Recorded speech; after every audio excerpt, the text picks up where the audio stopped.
umhlangano weingane zakwethu sihlushwa inetwork isemgwaqweni. Bafowethu uyaphuthuma bafowethu. Kusukela namhlanje ngomhla ka-24 May 2026 umhla ka-30 June 2026 awusasebenzi kubantu baseNigeria. Abantu baseNigeria from namhlanje ngomhla ka-24 May 2026 sicela ukuthi beyivale izitolo zabo, beyeke ukusebenza eSouth Africa.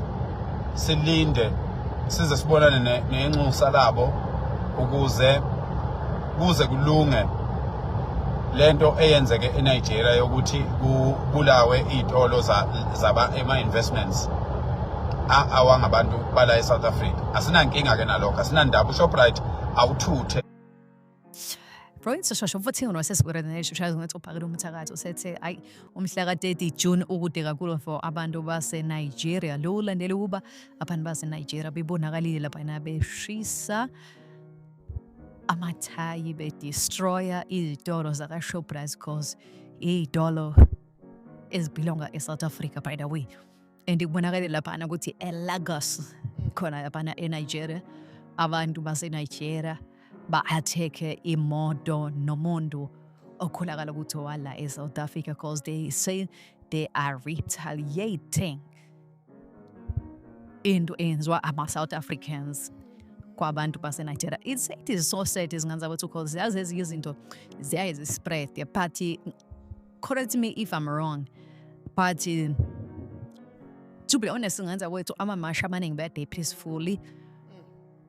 Yes, kusaqala kwenzeka sabona, but most yamamasha nje bekade peaceful izinganza kwethu.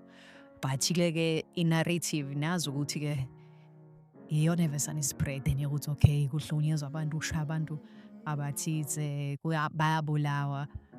Akekho umuntu osabulewe, but umothi yabezwa futhi abantu baseNigeria bakhuluma ukuthi ubulawa abantu ba, but in real time though akekho umuntu obulawa. But it is what it is. Izinganza wethu lento uzomela ukuthi uhulumeni angazama ukuzima ayi-address lento cause lento is iyaphuma kuline. Khona into ezokwenzela. I'm not saying anything, but khona into ezokwenzela uma lento lena uhulumeni eyiziba kanje.